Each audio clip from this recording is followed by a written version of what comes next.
Wait, somewhere in there that it just doesn't sound right. I think there's supposed to be a comma in there, like bear left, then bear right. I think that's how it should go. But then again, who am I to judge about grammar? But anyway, so in this episode, there are 3 different stories that are going on, each with their own special guests. So there's no additional ones like in the last episode, like with Lawrence Fishburne or something. Goes splat on the cake with her face, and then like she fell down. So pretty much just showing that to everyone, and even in slow motion. And then there is the second story with Kermit and Fozzie's head and stuff like that.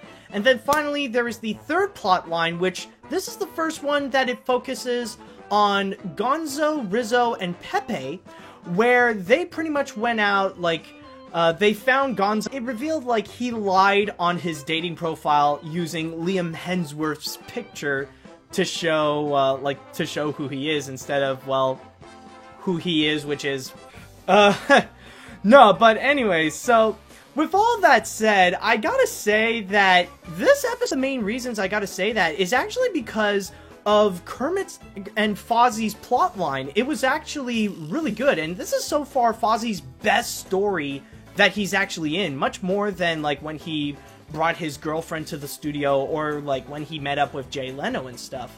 Because, like, mostly, not only is it really funny to see, like, how, like, all this is going into Fozzie's head and stuff like that, but it also has a lot of heart, and it shows, like, the main purpose why Fozzie exists. Like, what is the goal of Fozzie, not just at the studio, but pretty much the entire point of Fozzie in general throughout the Muppets, where, sure, he is a really bad comedian, but he's mostly there for the support. He's the guy that, he has a bit of a naive side to him, but, like, it helps motivate the others to, like, to do better and stuff like that. And that's pretty much why, like, Kermit then realizes why Fozzie is Kermit's best friend, because, like, he's pretty much the one that always believes in Kermit, and to go, like, he loves to be a comedian, even if he's not funny, but he certainly has the heart. I mean, like, this is honestly why I really do enjoy this episode, because, like,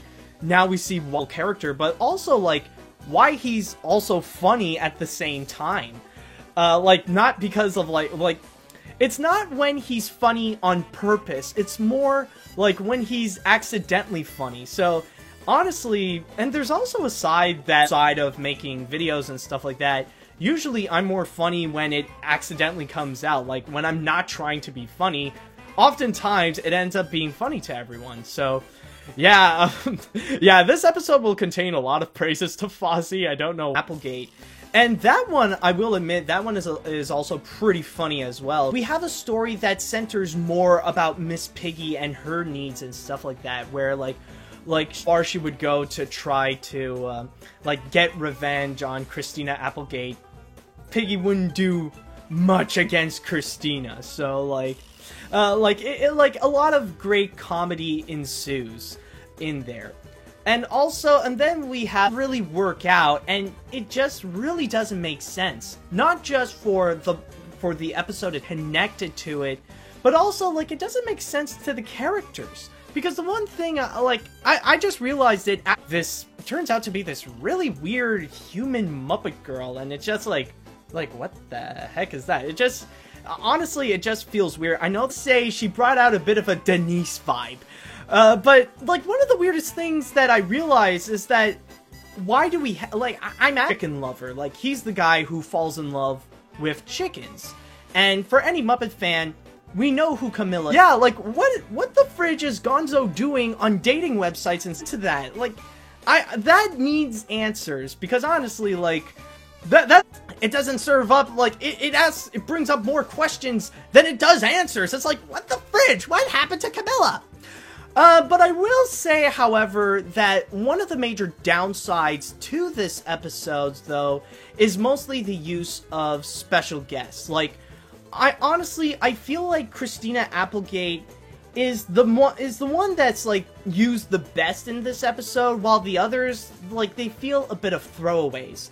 The Gonzo plotline in itself is a bit of a throwaway, so having Liam Hemsworth is not all that useful and stuff like that, and it feels like he's just there for a punchline. But then the other one, Nick Offerman, I feel like he was pretty much wasted because like they kind of set him up a bit as Fozzie's replacement when he's pretty much going out to become a writer and stuff like that, but honestly, they barely used him and stuff like that. They just showed him as this jerk that wants like all the different, like he wants like a really expensive cappuccino machine and also he wants a boat and stuff like that, and that's nowhere. But I will say overall this was a really good episode.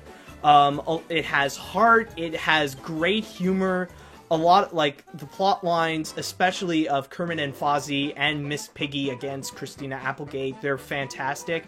Not the best because of the use of the poor use of some of the special guests and Gonzo's plot line that brings up more questions than it does answer for this Muppet vlog, so let's see if they can keep this good pace going on the next episode, and until next time, see ya later, dudes!